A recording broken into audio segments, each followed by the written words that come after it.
Assalamualaikum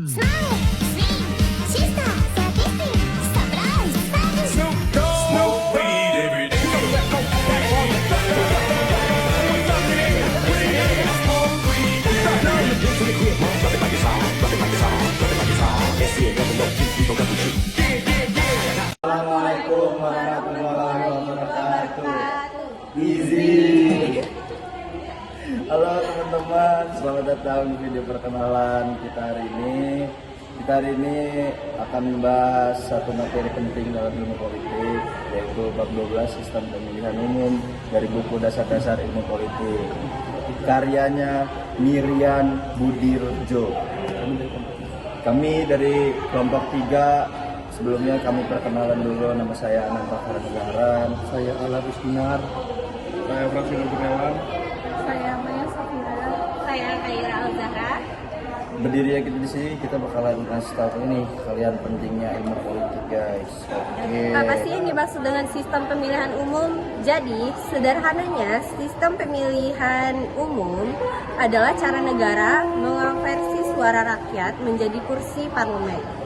Tapi jangan salah, meskipun kedengarannya simpel, cara menghitung dan membagi kursi inilah yang kemudian mengaruhi jumlah partai, kekuatan politik, bahkan stabilitas pemerintahan. Setiap negara punya pilihan sistemnya masing-masing, disesuaikan dengan kebutuhan politik, budaya, dan kondisi sosial masyarakat mereka. Yang kedua itu sistem utama dalam pemilu.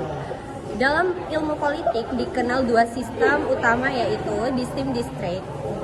Di sistem ini, satu daerah pemilihan kecil yang sering disebut distrik memilih satu orang wakil saja pemenangnya, ditentukan oleh suara terbanyak. Konsep ini bisa disebut first past the post. Seperti balapan, siapa yang paling dulu mencapai garis finish, dialah yang pemenangnya, tanpa peduli selisihnya tipis atau tidak. Dan kelebihan sistem distrik ini adalah sederhananya dan mudah dipahami. Pemilih tahu siapa wakil mereka. Hubungan wakil sampai pemilih lebih dekat dengan wilayahnya kecil. Kekurangannya, banyak suara dianggap hilang karena hanya suara terbanyak yang diterima. Partai kecil susah dapat kursi, sehingga sistem ini kadang dianggap tidak terlalu adil. Yang kedua, itu ada sistem proporsional. Sistem proporsional bekerja dengan memilih lebih dari satu wakil untuk satu daerah pemilihan. Kursinya dibagi secara proporsional berdasarkan jumlah masing-masing partai. Kelebihannya adalah lebih adil karena hasil kursi lebih mencerminkan jumlah suara. Dan kekurangannya adalah jumlah partai bisa terlalu banyak, membuat koalisi sering berubah. Rakyat bisa kurang dikenal pemilihan karena wilayahnya besar. Pimpinan partai punya kekuatan besar menentukan daftar calon. Ya. Nomor 3 ya guys. Sistem campuran, mengambil yang terbaik dari dua sistem. Beberapa negara merasa kedua sistem di atas punya kekurangan yang signifikan. Karena itu muncullah sistem campuran. Misalnya seperti yang digunakan di Jerman. Di sini pemilih mendapatkan dua suara. Suara pertama memilih calon di distrik. Suara kedua untuk memilih partai secara proporsional. Harapannya sistem ini menggabungkan representasi yang adil, tetapi tetap menjaga stabilitas pemerintahan. Izin. Selanjutnya nomor 4, sistem pemilihan umum di Indonesia dari masa ke masa.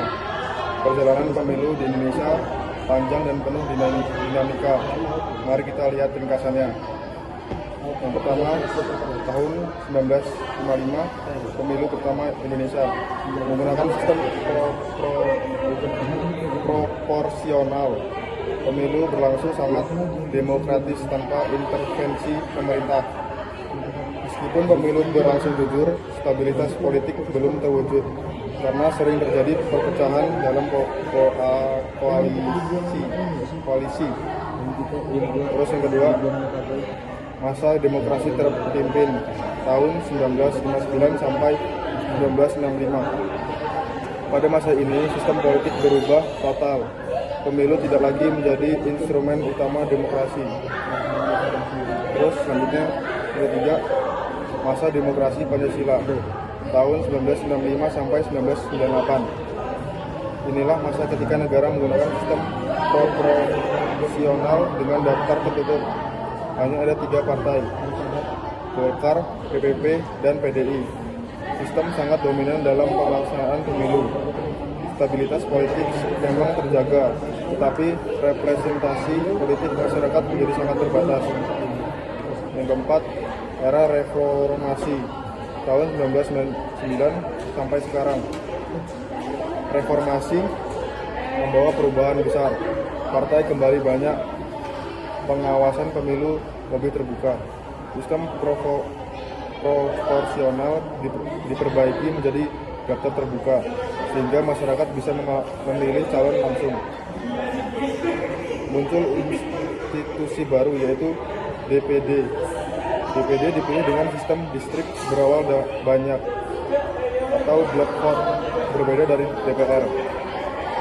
Sekian. Selanjutnya nomor 5 itu ada masalah golput. Istilah golput mengacu pada warga yang memilih untuk tidak memilih. Alasannya itu ada beberapa alasan. Yang pertama itu tidak percaya pada calon, yang kedua kecewa kepada pemerintah, dan yang ketiga atau yang terakhir tidak paham cara pemilihan. Di Indonesia tingkat partisipasi masyarakat memang sempat tinggi, terutama pada masa Orde Baru. Namun di era reformasi angka partisipasi cenderung lebih rendah karena sistem berubah dan masyarakat semakin kritis. Yang keenam, kesimpulan besar dari bab ini. Yang pertama, tidak ada sistem pemilu yang sempurna.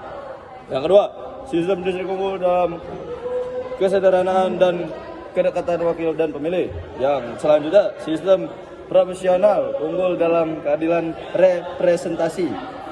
Selanjutnya, sistem campur dan hadir untuk menutupi kekurangan masing-masing sistem. Selanjutnya, Indonesia telah mengalami berbagai perubahan sistem pemilu sesuai perkembangan politik nasional. Oke, pada akhirnya yang paling penting dari sistem pemilu adalah bagaimana sistem tersebut bisa menjaga kestabilan politik, memberikan representasi yang adil, dan memastikan suara rakyat benar-benar punya makna dalam proses demokrasi. Masa makanan guys, izin. Oke, tutup cekidot. Oke, sekian dari kelompok kami. Itu dia yang bisa kami bahas dari ilmu politik. Kalau ada lebih kurang yang kami mohon maaf. Kalau ada salah kata kami mohon ampun. Kepada Tuhan Yang Maha Esa kita berserah. Kami dari kelompok 3 kami akhiri presentasi kita hari ini.